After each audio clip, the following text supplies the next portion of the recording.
हरे कृष्णा। हाँ, हम सब ने श्रीमद् भगवत गीता और श्रीमद् भागवत के विषय में सुन रखा ही होगा। ये दोनों हिंदुओं के दो बड़े पवित्र ग्रंथ हैं। फिर भी अधिकांश लोग दोनों ग्रंथों के बीच में अंतर नहीं समझते हैं और दोनों में कंफ्यूजन रहता है। गीता को भागवत कहते हैं, भागवत को गीता कहते हैं। तो इसी कंफ्यूजन को मैं आज दूर करने का प्रयास कर रही हूँ, शायद लोगों को समझ में आए। ये दोनों दो अलग ग्रंथ हैं, दोनों के कंटेंट अलग है, दोनों अलग अलग लोगों के बीच में संवाद है, दोनों अलग अलग समय में कहे गए हैं।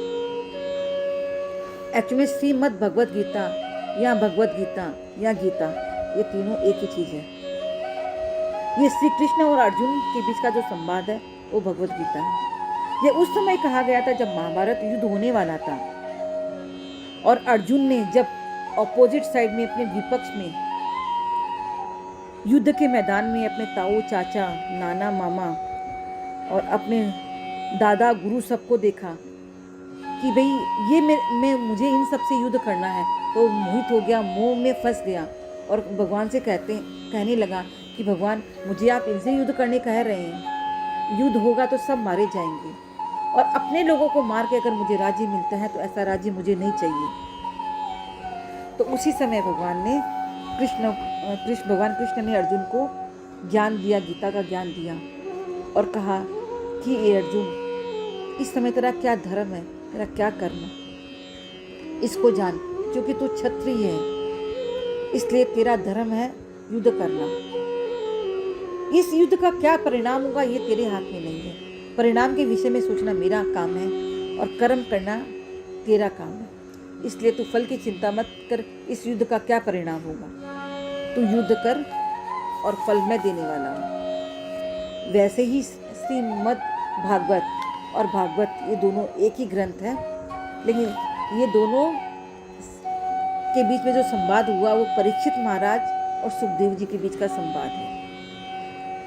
जब द्वापर युग खत्म होने वाला, कलयुग आने वाला था, उस समय भारत में पांडवों के जो पौत्र हैं, जो पोते हैं जिनको हम बोलते हैं, वो ये परीक्षित महाराज थे और उनका राज्य चलता था। एक दिन परीक्षित महाराज जंगल में शिकार के लिए गए और उनको प्यास लगी और वे कुटिया में गए, तो उस समय देखा कि शमिक मुनि ध्यान कर रहे हैं। तो उन्होंने सोचा कि वो मुनि उठ के मेरा स्वागत करेंगे, मुझे जल देंगे, लेकिन ऐसा नहीं हुआ। क्योंकि मुनि ध्यान में थे, उनको पता ही नहीं चला कि राजा आए हैं। और उस समय राजा क्रोधित हो गए और शमिक मुनि के गले में उन्होंने मरा हुआ सांप डाल दिया। जब ये बात शमिक मुनि के पुत्र श्रृंगी ऋषि को जब पता चली कि किसी ने मेरे पिता के गले में मरा हुआ सांप डाला है, उन्होंने उसी समय श्राप दिया कि जिसने भी ये सांप मरा हुआ मेरे पिता के गले में डाला है, उसके 7 दिनों बाद तक्षक नाग के काटने से मृत्यु हो जाएगी। और जब ये श्राप का पता राजा को चला, राजा परीक्षित ने जब जाना कि मुझे ये श्राप दिया गया है, तो उसी समय उन्होंने क्या किया, अपना मुकुट उतारा और अपने पुत्र को दे दिया और अपने राज्य पाटे छोड़ के वो जंगल में चले गए। और उन्होंने अपने गुरु से, अपने साधु संतों से ये प्रश्न पूछा कि मेरे पास 7 दिन का समय है, कैसे मेरी मुक्ति हो सकती है।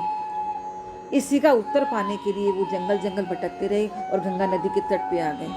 और उसी समय सुखदेव जी महाराज, ये भी बहुत बड़े महामुनि थे, और वो भी परीक्षित महाराज से आए और उन्होंने कहा कि तेरी जिज्ञासा का अंत मैं करता हूँ, तुझे मोक्ष मैं दिलाऊंगा। अरे तेरे पास तो 7 दिन का समय है, अगर तेरे पास 7 मिनट का भी समय, 7 सेकंड का भी समय नहीं रहता तो भी तुझे मैं मोक्ष दिला देता। और उस समय जो संवाद सुखदेव जी और परीक्षित के बीच में हुआ, वही भागवत के रूप में जाना जाता है। इसमें सुखदेव जी महाराज ने परीक्षित जी को भगवान के अवतार, भगवान के भक्तों के विषय में, भगवान की लीलाओं का पूरा वर्णन, जिससे परीक्षित महाराज के अंदर भक्ति का पदार्पण हुआ। भक्त तो वे थे ही, लेकिन उनको सब भागवत सुने तो उनके अंदर, उनके रोम रोम में भक्ति जाग उठी। और जब 7 दिन बाद तक्षक नाग आया और काटा, तो उस समय उनकी मृत्यु हो गई, मृत्यु ने उनको मोक्ष प्राप्त हो गया। तो यही जो संवाद है वही श्रीमद् भागवत है।